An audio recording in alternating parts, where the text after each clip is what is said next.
kita sudah sampai di Desa Sekundo. Kita akan menuju ke jembatan yang ada talinya lagi. Di sana ada satu sekolah yang terbengkalai. Kita bersama Pak Beki akan menuju ke sana.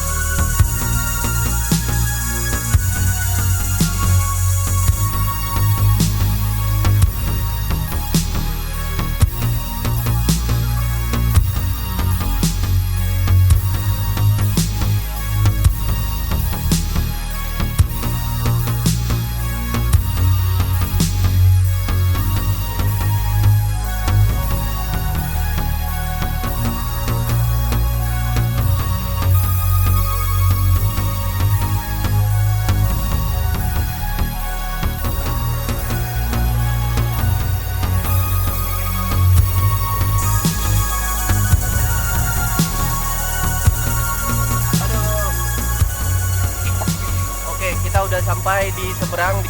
Selain jembatan di sana juga kita harus membutuhkan jembatan untuk akses ke sekolah gitu Pak ya, di sini.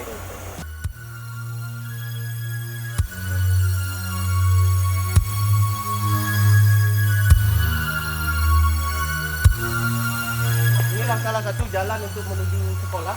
Kita bisa lihat sendiri di sana ada sekolahnya. Kita akan coba untuk ke rumah sekolah tersebut yang katanya terbengkalai.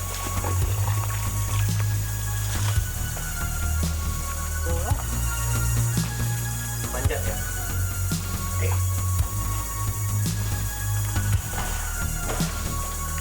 Inilah kondisi rumah sekolah Sekundo.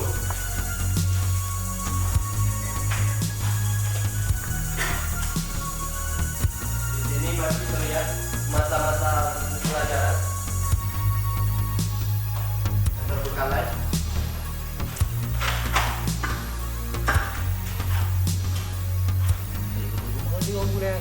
Dengan pasien yang bisa kita lihat, ini merupakan sekolah yang tertinggal karena aksesnya masih menggunakan kabel, makanya sekolah ini ditinggalkan begitu saja. Ada sekitar 12 siswa dan di Sekundo ini yang harus pergi ke sekolah ke daerah ataupun ke desa tetangga yang memiliki sekolah.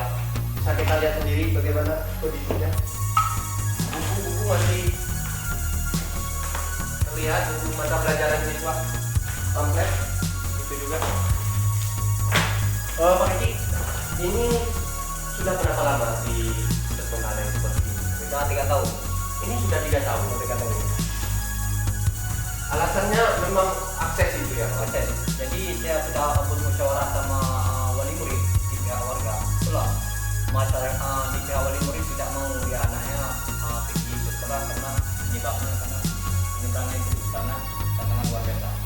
Jadi kita berkelas sekolah. Sangat disayangkan. Ya. Harapan Pak Kiki sendiri apa nih dengan kondisi sekolah yang terbengkalai seperti ini, bangunan yang ada, buku masih tersusun rapi, tanpa siswa seperti ini? Itulah harapan kami warga, terutama sekali di pihak pemerintah telah membangun SD di sini. Dengan ada yang terbangun ini, harapan kami harus ada infrastruktur sarana untuk menghubung dengan durian dusun dari antara dua dusun, supaya bisa melaksanakan pendidikan. Kalau memang tidak ada infrastruktur jembatan, mungkin di pihak wali murid tidak mau diberikan karena hubungannya sangat sulit. Oke Pak.